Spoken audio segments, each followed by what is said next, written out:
All right, so how do we bend our pipe? First, we find the center. Then we use the formula, diameter times pi divided in half. And that gives us half of the circumference of our circle. In our case, 48 inches times pi, or 3.14, yada, yada, yada, gives us about 75.3, a little over 75 and a quarter, is a half of our circumference. Now we're working off of the center of our pipe. I'm using 10-foot sticks. So from the center, I'm going to take half of our half, so a quarter of our circumference this way, and a quarter of our circumference, total circumference that way. So ours is half is 75.3, 37 and 3/4 ish, 37.7. So we're gonna do 37 and 5/8. That'll give us a little playroom either side of our center. And then we'll set it up in the roller and I'll show you what we're doing. Okay, so here we are set up in the roller. Yes, I know I'm using 1-inch dies. That's what I have. There's nothing mission critical here.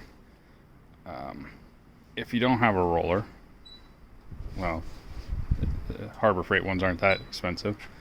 This one's got some added stuff on it from Swag Off-Road. But if you don't have a roller, it's not the end of the world. Find something that's about the diameter of your circle and pull it around it. It's 1/2 inch EMT. It's not that bad. And if you can't do that, then maybe consider using PVC pipe. So what we're going to do is we're going to roll from the center to our mark here. We're going to take that mark right onto the center of this die, and then from the center over, there it is, to that mark. We're going to take that one to this die, and we're going to go back and forth until that leg there is parallel with that leg there, or thereabouts. As long as we keep it between those two, roughly 4-foot diameter circle is what we're going to get, or half hoop.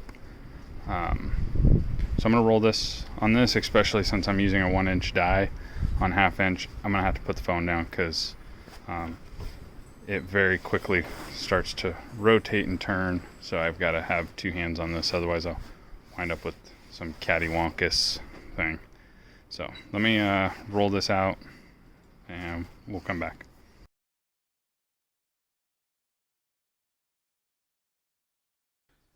Alright, so I'm going to let this kind of play on through. The wind in the video just turned out to be too bad. So we dug it out, dropped in some 3/4 inch PVC pipe, used some clamps to clamp it to the sides. Those were about 8 inches long. It just kind of worked out for my bed, worked out for the material I had, scrap material I had. Later on, you'll see I install the hoops, level them out, put some self-tappers in there to hold them in place, keep them from blowing away, flying away. This is me measuring for the center. I try to keep these at about 3-foot spacing, which kind of worked out on the 6-foot beds, and then the 12-foot bed, 3-foot spacing worked out. I probably could have got away with more, but the plastic would have probably been blown in the breeze too much. I did wind up, later on I'll talk about using a spring clamp. I did use a spring clamp on these smaller beds to hold the ends closed. On the bigger bed, I used some old strips of wood and attached 3 sides of the sheeting to the actual top of the bed, and then just kept one side that I could roll up. It seemed to work pretty good. All in all, pretty easy project. Went together pretty quick. It was probably longer filming and editing this than the actual project itself. This is just regular Home Depot plastic, drop cloth plastic. It's, I think, I don't know, whatever it would be, 7 mil, something like that. Worked fine.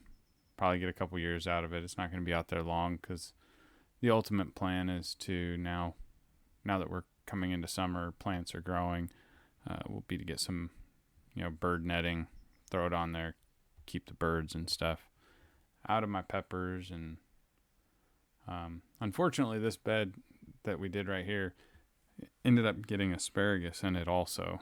So this hothouse on here was kind of a waste. So I pretty much have 3 extra hoops now, but it's all good. So as we finish up here, I'll give my final thoughts. All right, there we go. So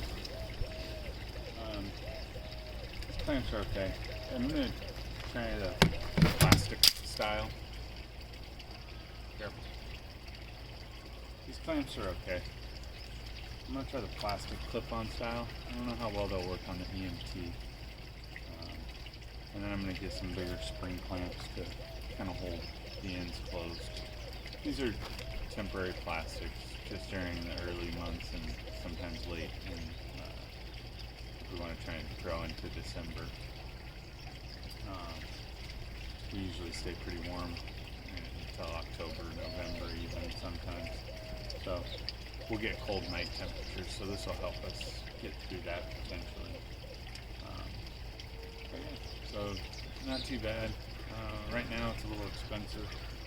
I don't know that EMT's ever going to come down in price again, but I went with EMT instead of PVC because it was basically the same price, and I just figured EMT would be more resilient. It seems floppy. So if I get the plastic ones before I finish this video up, I'll be able to do a comparison review on the 12-foot tunnel we have going in on the other side. My other 2 6-foot beds are not going to get covered because they're actually going to get planted with asparagus, so they'll be okay to overwinter. But, yeah, there we go.